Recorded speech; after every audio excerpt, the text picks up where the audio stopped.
I'll make this small though. There you go. I will pause recording for right now, so that way you guys have a chance to try to solve this one. All right, so the first thing we do is we factor out the denominator to make this 2n minus 1 and 2n plus 1. No, you can't. Oh, okay. 1 second. And 2n plus 1. And so this will be broken down essentially into 1 over those two things. Times 2n plus 1. And then what we want to do is essentially say, well, that should be equal to a over 2n minus 1 plus b over 2n plus 1. And that has to equal 1 over 2n minus 1 times 2n plus 1. So then we can say that 1 equals a times 2n plus 1 plus b times 2n minus 1. Yeah, Zoe emphatically agrees. And then we plug in values for n to try to solve. We solved and we got values for n.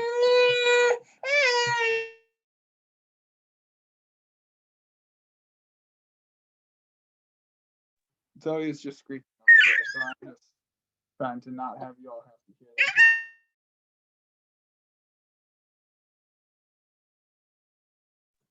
All right, so we're gonna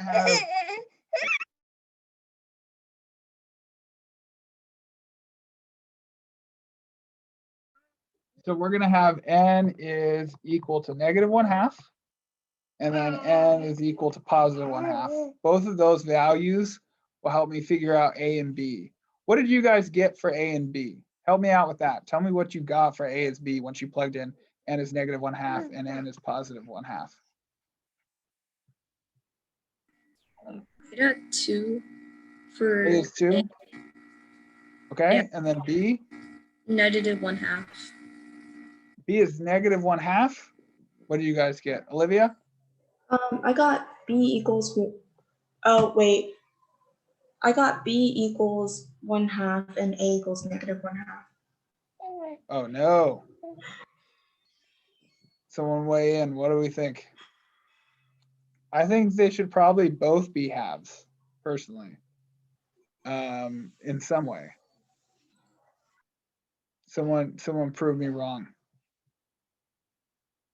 Or do we need to go through it? We can always go through it. Oh, we can plug and chug in. So if we plug in n is -1/2 here, we get a 0, but that looks like b times what now? -2 equals 1. So b is -1/2. I 100% agree with that. If we use n as 1/2, then we get essentially a times 2 equals 1. So I think a should be 1/2, not 2.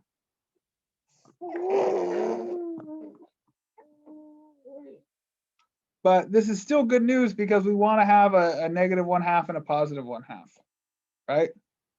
So let's see what that looks like for us. I'm going to erase this and bring this up. So a is +1/2. I'm just going to make that 1 over 4n minus 2 because we can do that. That's just me distributing through.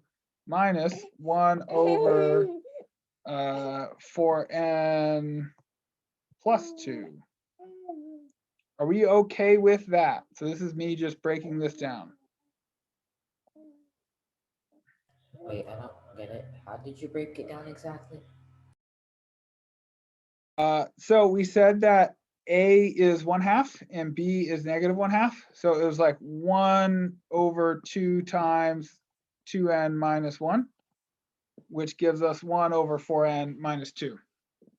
Oh, got it. Let me do the same thing there.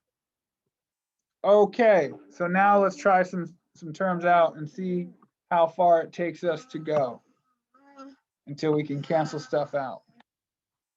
So we're starting at n is 1,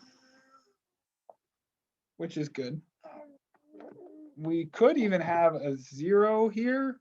I think we have a problem when, well, no, because we're all going to do integers, so we'll be okay. So we plug in 1, we get 1 over 2 minus 1 over 6. That's 1 plus 1 over, what would happen if we plugged a 2 in?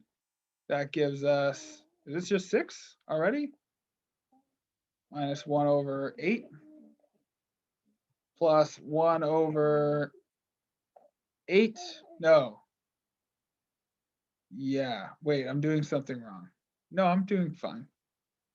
This is an 8. That's the issue. This should be a 10. Okay. We plug a 2 in, that's a 10. Now it's 1 over 10 minus 1 over 14. And that trend essentially continues. And we realize everything here will cancel out. And so we'll be left with 1 over 2 minus 1 over 4n plus 2 as the limit as n approaches infinity. And so we're just left with 1/2. And there we go. Are these in math counts? I would see, oh, I don't even want to say math counts. I would say this is more like AMC 10 material, maybe AMC 12. But that'd be like a light AMC 12. Definitely AMC 10. This is just telescoping series, which you're going to probably use when you get into calc or pre-calc.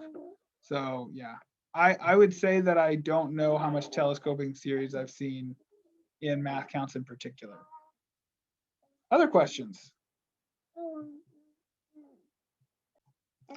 All right, so let's talk about Newton's little formula. And yes, that Newton, not the fig Newton.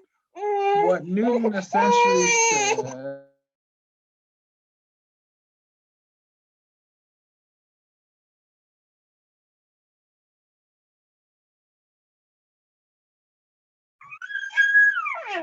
She's a banshee. What Newton essentially said was this is how we could find the sum of any type of essentially kind of like polynomial series. This doesn't really work with geometric. It works more along the lines of some type of deep arithmetic, like we talked about in the warm-up. We want to use this when we're talking about terms that are like past, easily calculable ones. So like if I said the 10th term or the 20th term. This audio is going to be awful. I'm so sorry, guys.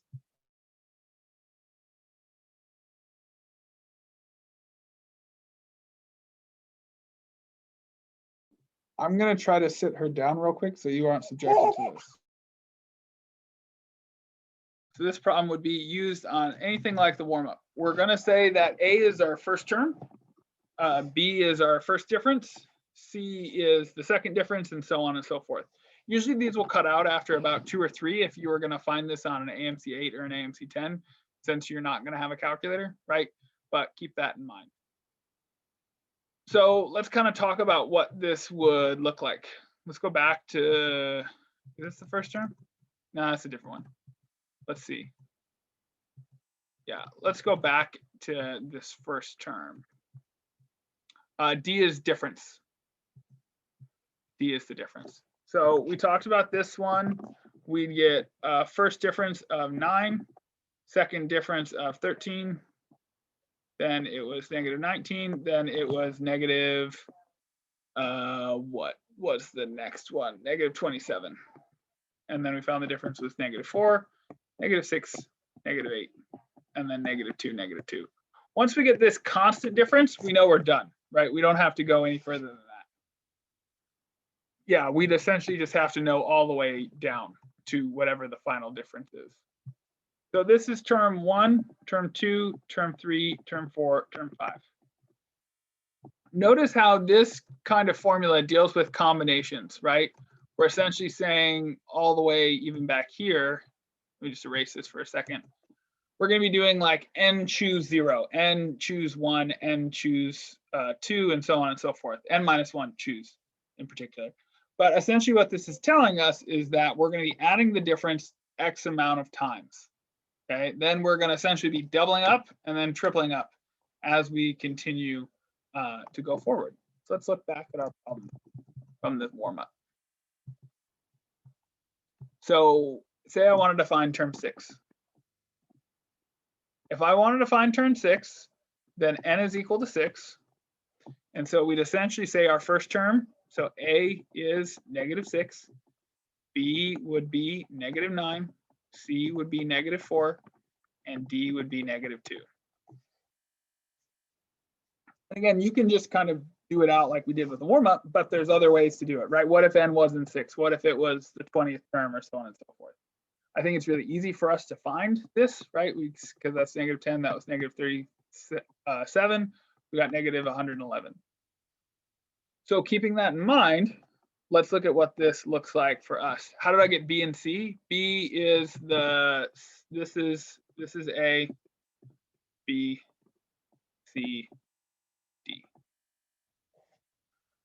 Obviously, as we get further, we're going to add D more, right? Because you're essentially saying, hey, we're going to keep subtracting by -2 as we go. And it's essentially saying how many times does each row happen, right? So this would be -6 times 5, because n minus 1, choose 0, which is 1, minus 9 times 5, choose 1, minus 4 times 5, choose 2, and then minus 2 times 5, choose 3. So with that in mind, this just looks like a -6, minus 45. 5 choose 2 is what, 10? So minus 40. And then 5 choose 3 is what? Same as 5 choose 2 is 10. So this is minus 20. And so if we add that all up, what do we get? -111.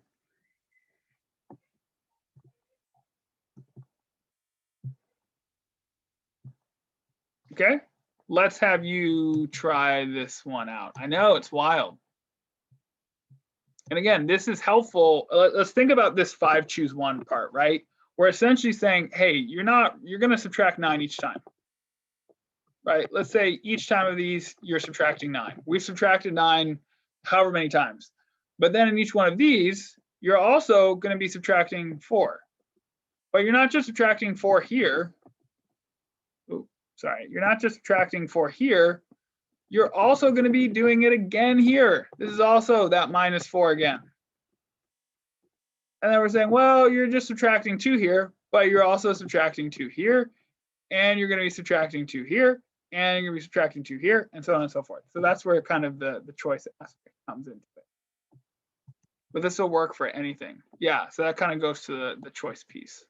Let me go back to the formula. So again, it's talking about essentially how many times are you applying that choice? How many times are you doing that second difference? How many times are you doing that third difference, and so on and so forth?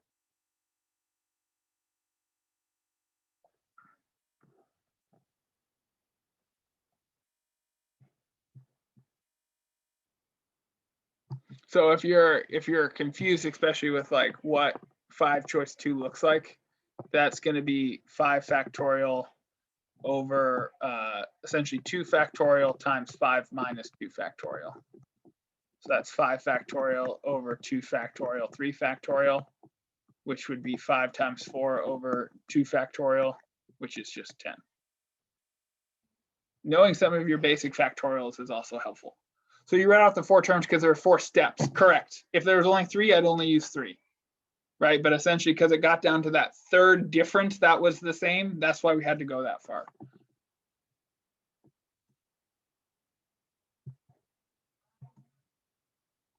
All right. Do you want me to work this out for you, or you want to do it on your own? You want to try to go wild, go rogue?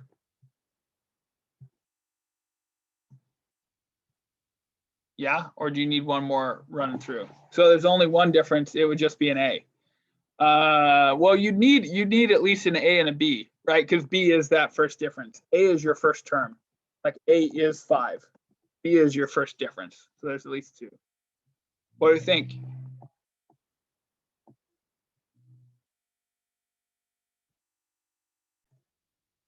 Okay, so we see the difference: plus 10, plus 12, plus, that's a big jump. Oh, this is 22. That's why. Duh. This is plus 40, and this is plus 54. Is that correct? Yeah, I think so. This is 12. This is 18. This is 24. So that third difference is now plus 6. So we want to identify. Our A is going to be 5, B is 10, C is 12, D is 6. Okay, so try it out from there. See if you can use the formula.